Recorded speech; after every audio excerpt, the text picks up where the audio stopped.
Chegou então no terceiro domingo da quaresma. Já praticamente metade do caminho, né? E, bem, vale a pena a gente dar uma avaliada, né? Como é que estão os exercícios quaresmais, né? Exercícios espirituais da quaresma. Como está a tua vida de oração, a vida de penitência, a vida de caridade? Enfim, o evangelho de hoje, ele tem uns fatos que só São Lucas narram, né? E eles precisam de um pouquinho de atenção.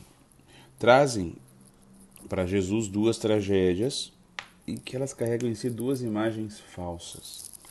A gente não sabe muito bem sobre essas mortes dos galileus que São Lucas conta, mas parece condizer com a violência de Pilatos, né? Tanto que ele foi, uns anos depois, destituído do poder, né, por causa dessa violência dele. E também a gente não sabe muito bem sobre essa torre de Siloé que caiu. Mas Jesus não parece concordar com essa tese que eles trazem, de um Deus assim vingativo, né? No fim das contas, tem uma desgraça muito pior do que qualquer acidente, que é morrer para Deus, ressecar o coração para o Senhor, sei lá eu, né, ir para o inferno. Por isso Jesus responde, se não vos converterdes, ireis morrer do mesmo modo. Porque pior do que morrer numa tragédia é passar a eternidade no inferno, né? Mas o que está por trás dessa notícia que eles trazem para Jesus são duas imagens falsas. Uma imagem falsa de Deus e uma imagem falsa de si mesmo. Esses que traziam a notícia, eles estavam convencidos de duas coisas. Que o castigo era de Deus, era divino, e que era o preço pelo pecado que eles cometeram, né? Então, ou seja, eles mereciam. O pano de fundo disso é essa falsa imagem de Deus, porque eles imaginam Deus vingativo, um Deus impiedoso, implacável, que se vinga, se castiga o pecado do homem, né? Se alguém for para o inferno, não é por castigo de Deus, mas por consequência das escolhas que fez na vida. E também tem essa falsa imagem de si mesmos, né? Eles mesmos tinham uma imagem de si própria falsa. Lá no fundo eles se sentiam mais justos e mais santos que os outros porque eles não foram atingidos pelas tragédias. Jesus explica que todos precisamos estar atentos e todos precisamos de conversão. E mostra ainda uma face misericordiosa de Deus com a parábola da figueira.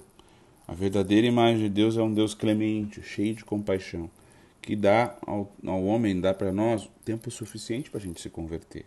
O Senhor tem paciência. Mas atenção, um dia o nosso tempo vai acabar. E como a gente não sabe quando vai ser, precisamos recomeçar hoje, agora.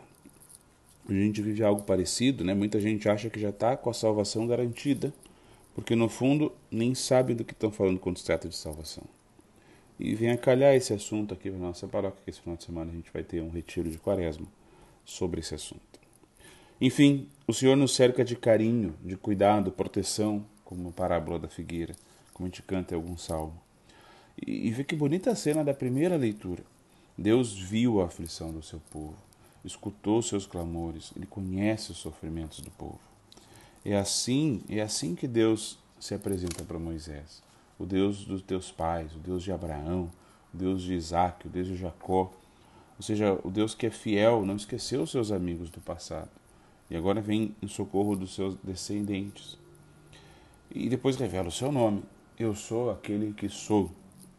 Bem, pulando um pouco a parte da filosofia, que nem eu sou grande entendedor, mas bom, o pessoal vai dizer, né, um pouco assim, que é o nome de Deus porque é a plenitude de tudo que existe, tudo que está em Deus, né? Mas a gente pode entender também com um convite esse nome de Deus. Quer dizer, como se Deus dissesse assim, olha, eu sou o que tu vai ver quando eu agir. Tu vai ver quem eu sou à medida que tu caminhar comigo. Eu sou o que vai sempre estar contigo. E o povo de Israel viu quem era Deus, né? Que era o Deus que cuidava, que abriu o mar no meio, que fez chover pão do céu, fez sair água das rochas. Que é justamente o que São Paulo vai recordar na segunda leitura.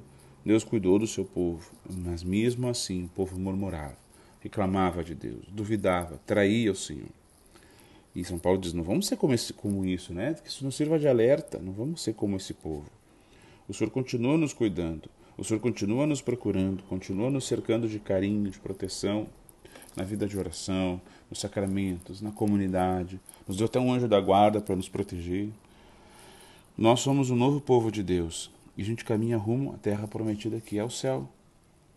E também a gente tem tentação, tem as nossas dificuldades, mas o Senhor nunca nos abandona. A figura da parábola é o povo de Israel que ouviu Jesus por 3 anos e não se converteu. 3 anos. Mas e nós, há quantos anos a gente ouve Jesus?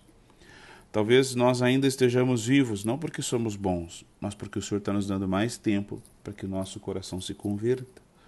Talvez nós ainda não tenhamos morrido porque alguém intercedeu por nós, pedindo para nós um pouco mais de tempo. Talvez os que nós amamos ainda não morreram porque a gente continua pedindo a Deus mais tempo para que ele se converta. E eis o tempo favorável da Quaresma. O tempo da Quaresma quer nos ajudar a confiar de verdade no Senhor, entregar toda a nossa vida a Deus, a sermos todos de Deus, todos, sem guardar nada. Tempo de que o Senhor nos dá para que realmente a gente tenha Deus e os valores de Deus como prioridade, como nosso modelo, porque a gente saiba dizer sim e manter esse sim, e dizer não e manter esse não, mesmo quando nos traga consequências, humanamente falando, difíceis ou até ruins. Olha para a tua vida, o teu tempo, o teu trabalho, o teu namoro, o teu casamento. É isso que Deus espera de ti? Deus olha para isso e se agrada do que vê? É tempo de converter o que precisa converter, tirar o que tem que estar atrapalhando, colocar o que está faltando. A gente sempre tem a tentação de uma fé mais fácil, mais diluída, mais mamão com açúcar. Mas um bom pai, uma boa mãe, sempre alerta os seus filhos dos perigos que estão correndo. É o que Jesus faz conosco esse final de semana. Um dia, nosso tempo vai acabar. No fim das contas, nossa vida se resume a dizer: eu te amo, Senhor, te amo, meu Deus. E, bem, viver isso na prática. O maior interessado de que a gente vença essa aventura é Deus. Por isso seguimos em frente.